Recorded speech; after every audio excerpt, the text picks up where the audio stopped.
Hi friends, God's blessings. என்னாகும் chapter 22 ஒரு ரொம்ப இன்ட்ரெஸ்டிங்கான சாப்டர். நான் இதை ரீட் பண்ணும்போதே ரொம்ப இன்ட்ரெஸ்டிங்காக இன்ஸ்பைரிங்காக இருந்ததால் உங்களோட என்னுடைய கருத்துக்களை எல்லாம் ஷேர் பண்ண போகிறேன். இதில் என்ன பார்க்குறோம்னா, மனிதர்கள் சேர்ந்து ஒரு திட்டம் போடுறாங்க. பாலகோட பதற்றம் ஒரு பக்கம், பிலாமின் கவர்ச்சி இன்னொரு பக்கம். ஆனால் எல்லாத்துக்கும் மேலா கடவுள் சும்மா அமைதியாக காவல் பார்க்குறாரே. நம்ம வாழ்க்கையிலையும் அப்படித்தான். நாம் ஒரு வழி நினைக்கிறோம், உலகம் வேற வழி தள்ளுது. ஆனால் கடவுளோ நம்மை தடுக்கணும்னா தடுக்கிறார், காத்துக்கணும்னா காப்பார். பிலாமின் கதையிலே ரொம்ப சிம்பிளாக ஒரு ட்ரூத் தெரியும். கடவுள் ஆசீர்வதிக்கிறத யாராலும் ஸ்டாப் பண்ண முடியாது. வாங்க சாப்டருக்குள்ளே போகலாம். இஸ்ரேல் மக்களை கடவுள் இப்படியே பாலைநிலத்தின் வழியாக வழிநடத்தும் போது இஸ்ரேல் மக்கள் மோவாபிய சமதளத்தில் முகாமிட்டாங்க. அவங்க கடவுள் வாக்கு கொடுத்த கானான் தேசத்துக்கு ஆல்மோஸ்ட் பக்கத்தில் வந்துட்டாங்க. அதாவது கடவுள் பிளெஸிங் பக்கம் ரொம்ப நெருங்கிட்டாங்க. இப்போது அவங்களுக்கே தெரியாது அவங்கள சுற்றி எதிரிகள் பயங்கரமாக பிளான் பண்ணிக்கிட்டு இருக்காங்கன்னு அவங்கள அழிக்க. நாமும் சில பிளெஸிங்ஸ் அருகே வரும்போது தான் எதிரிகள் அதிகம் பயந்து அட்டாக் பண்ணுவாங்க. நமக்கு தெரிஞ்சோ தெரியாமலோ நம்ம கடவுள் மேலே சும்மா நம்பிக்கை வச்சோம்னா யாரும் நம்மளை டச் பண்ண முடியாது. இஸ்ரேல் மக்கள் தன்னுடைய எல்லைக்குள்ளே வந்து பாளையம் போட்டதை மோவாப் ராஜா பாலக் பார்த்துட்டாரு. அவர் இஸ்ரேலரை பார்த்து, ஐயோ இவர்கள் எனக்கு பெரிய அபாயம்னு பயந்தார். அவர் என்ன சொல்கிறாருன்னா, மாடு வயல்வெளியில் புல்லை வேறற மேய்வது போல் இக்கும்பலும் நம்மை சுற்றியுள்ள எல்லாவற்றையும் மேய்ந்துவிடும் அப்படின்னு சொல்கிறாரு. அதாவது இவங்க வந்துட்டாங்கன்னா நம்ம ஃப்யூச்சர் போச்சுன்னு அவருக்கு டென்ஷன். இதில் என்ன புரியுது நமக்கு? இருளின் ஆட்சி எப்போதும் கடவுளோட மக்களை பார்த்தாலே பயப்படும். நம்ம சக்திக்கே அல்ல, நம்மோட கடவுளுக்கே அவங்க பயப்படுறாங்க. பாலக் என்ன பண்ணுறாரு? அவர் பிலாம் என்னும் சக்தியுள்ள தீர்க்கதரிசி மாதிரியான ஒருவரை அழைக்க தூதரை அனுப்புகிறார். அவர் என்ன சொல்கிறாருன்னா, இதோ ஒரு மக்கள் கூட்டம் எகிப்திலிருந்து வெளியேறி வந்திருக்கிறது. அவர்கள் நிலம் முழுவதையும் நிரப்பி கொண்டிருக்கிறார்கள். அவர்கள் எனக்கு எதிரில் குடியிருக்கிறார்கள். இப்போதே நீர் புறப்பட்டு வந்து எனக்காக இம்மக்களை சபித்துவிடும். அவர் பிலாம்கிட்ட என்ன சொல்கிறாருன்னா, பிலாம் வா, இஸ்ரேலை சபிச்சிடு. நீ சபிச்சா அவங்களுக்கு சாபம் கிடைக்கும், நீ ஆசீர்வதிச்சா ஆசீர்வாதம் கிடைக்கிறோன்னு உன்னை பற்றி நான் நிறைய கேள்விப்பட்டிருக்கிறேன். உன்னுடைய வேர்ட்ஸ் எல்லாம் ரொம்ப பவர்ஃபுல்லாக இருக்கும்னு கேள்விப்பட்டிருக்கிறேன். எனக்கு வந்து தயவுசெய்து ஹெல்ப் பண்ணுன்னு கேட்குறாரு. இப்போது பாலக்கோட வேர்ட்ஸை பாருங்கள். அவர்கள் என்னிலும் மிகவும் வலிமை மிக்கவராய் இருக்கின்றனர். இது எதை காட்டுதுன்னா, பாலக்கோட பயம். இஸ்ரேல் மக்கள் பாலக்குக்கு எந்த தீங்கும் செய்யறதுக்கு முன்னாடியே அவங்களுக்கு மேலே அவங்களுடைய சக்தியை பார்த்து, அவங்களுடைய கடவுள் சக்தியை பார்த்து பாலக்குக்கு இஸ்ரேல் மக்கள் மேலே பயம் வருது. அந்த பயத்தாலேயே அவங்களுக்கு கெடுதி பண்ணணும்னு நினைக்கிறான். மனிதர்கள் எப்போதுமே ஒரு ஸ்பிரிச்சுவல் ஷார்ட்கட் தேடுவாங்க. ஏதாவது பிரச்சனை வந்துட்டா உடனே ஏதோ ஒரு மனிதனிடம் ஓடுறாங்க. ஆனால் பாலக்குக்கு தெரியாது, யார் மீது கடவுள் கை வைத்திருக்கிறாரோ அவர்களை சபிக்க முடியாது. பாலாம் கிட்ட என்ன சொல்கிறான்னா, ஃபர்ஸ்ட் நீ கொஞ்சம் வந்து இந்த மக்களை சபிச்சிடு, அப்புறமா நான் இவங்க மேலே போர் தொடுத்து ஈஸியாக இவங்களை தோற்கடிச்சிடுறேன். நம்ம வாழ்க்கையில் கொஞ்சம் நினைச்சு பாருங்க. எதிரி நம்மை சபிக்க முயற்சிக்கிறான். ஏன்னா எதிரிக்கு தெரியும் நம்மை நிறுத்த ஃபிசிக்கல் அட்டாக்கை விட ஸ்பிரிச்சுவல் அட்டாக் அதிகம் பயனுள்ளதாக இருக்கும்.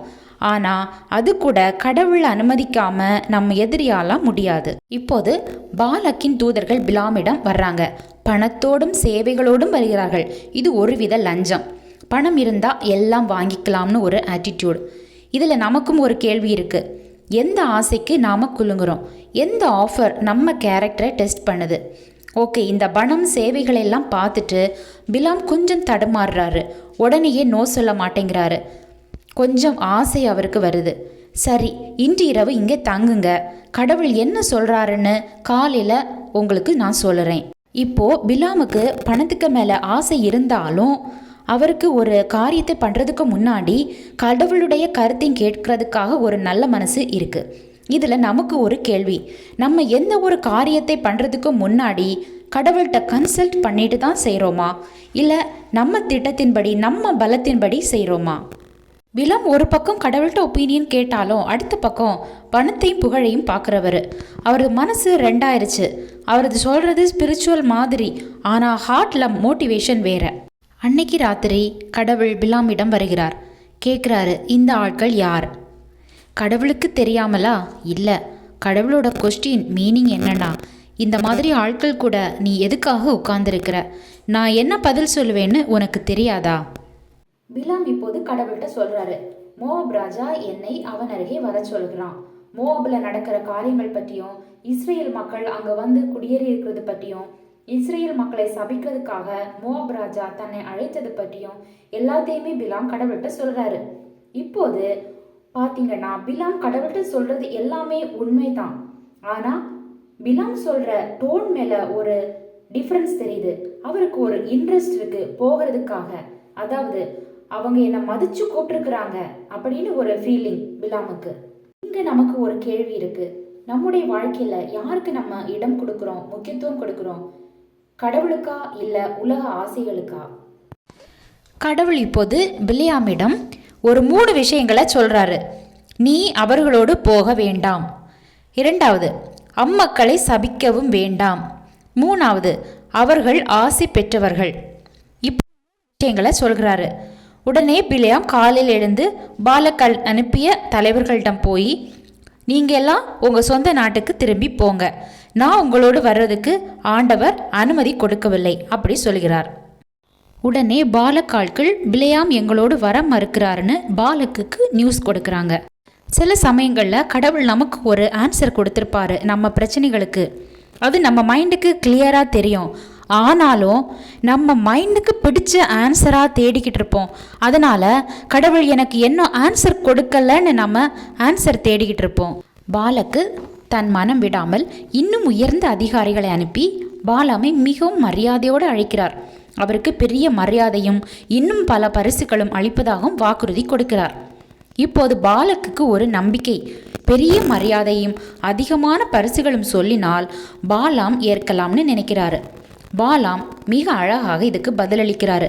ராஜா என்னை மிகவும் கௌரவித்தாலும் ஆண்டவர் சொல்வதற்கு எதிராக ஒரு சிறிய செயலும் நான் செய்ய முடியாது. ஆனாலும் அவர் பாலக்கிட்ட நோ, நான் வரமாட்டேன்னு சொல்ல மாட்டேங்கிறாரு. அவர் தூதர்களிடம், இந்த இரவு தங்குங்கள், மீண்டும் ஆண்டவரிடம் விருப்பத்தை கேட்கிறேன், அதன் பிறகு உங்களுக்கு பதிலளிக்கிறேன் மார்னிங்கில்.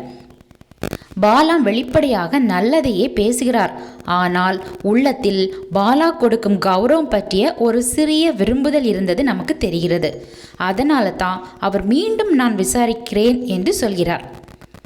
இப்போது கடவுள் ராத்திரி பாலாமிடம் திருப்பி கேட்கிறார், எதற்காக அவர்கள் இங்கே தங்கியிருக்கிறார்கள் என்று.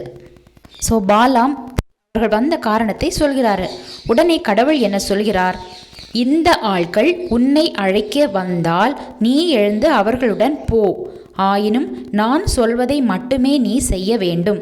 கடவுள் என்ன சொல்கிறார்னா, நீ போகலாம், போக பெர்மிஷன் கொடுக்குறாரு.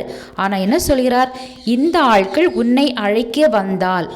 ஆனால் நம்ம பிலாம் என்ன பண்ணுறாருன்னா, கடவுள் வாயிலிருந்து ஒரு எஸ்க்காக காத்துட்டு இருந்தவர் மாதிரி அங்கனமே பிலியாம் காலையில் எழுந்து தம் கழுதைக்கு சேணம் கட்டி மோவாபின் தலைவர்களோடு போனார்.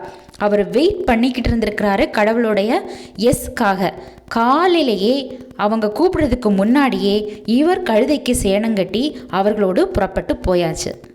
கடவுள் இன்டைரக்டா என்ன சொல்றாரு பலாம் கிட்ட, நீ இவ்வளவு விரும்புகிறாய் என்றால் சொல், ஆனால் உன் வார்த்தைகள் என் கட்டளைக்குள் இருக்கட்டும் என்று அனுமதிக்கிறார். இது கடவுளின் முதன்மை விருப்பம் அல்ல, ஆனால் பாலாமின் முனைப்பை கவனித்து அனுமதி அளித்தது. இப்போது அடுத்த வேர்ஸில் பார்த்தோம்னா, ஆயினும் அவர் போனதை முன்னிட்டு கடவுளின் சினம் மூண்டது. ஆண்டவரின் தூதர் வழியிலே அவருக்கு எதிரியாக நின்றார். அதுவும் சும்மா இல்லை, ஆண்டவரின் தூதர் கையில் உருவிய வாளுடன் பாதையில் நின்று கொண்டிருப்பதை கழுதை கண்டது. இப்போ நமக்கு கேள்வி வரலாம், கடவுள் தான் பெர்மிஷன் கொடுத்தார், போ என்று சொன்னார், ஏன் அப்போ இந்த கோபம்? ஏன் தூதரை வாளோடு அனுப்பணும்? கடவுளுக்கு பணிவா நடந்த பிலியாமுக்கு ஏன் தண்டனை கொடுக்க நினைக்கணும்? கழுதை பார்த்த தூதரை ஏன் பிலியாம் பார்க்க முடியவில்லை? எப்படி ஒரு சாதாரண கழுதை ஒரு தீர்க்கதரிசிக்கு லெசன் டீச் பண்ணுது? நம்மளோட நடுவில் ஒரு கழுதை பேசும்னு சொன்னால் நம்புவீங்களா? பைபிளில் இது நடந்திருக்கு. ஆனால் எப்படி, யாருக்காக, என்ன காரணத்துக்காக? கடவுள் பாலாமுக்கும் நமக்கும் சொல்ல விரும்புகிற மெய்ப்பொருள் என்ன? இதற்கெல்லாம் விடைகளோடும் இன்னும் பல ஆழமான கருத்துக்களோடும் திருப்புமுனை நிகழ்வுகளோடும் நெக்ஸ்ட் வீடியோவில் பார்க்கலாம். அது வரைக்கும் சப்ஸ்கிரைப் பண்ணாதவங்க சப்ஸ்கிரைப் பண்ணுங்க, லைக் பண்ணுங்க, உங்க கருத்துக்களை எல்லாம் கமெண்ட் பண்ணுங்க, ஷேர் பண்ணுங்க. God bless you all. Thank you.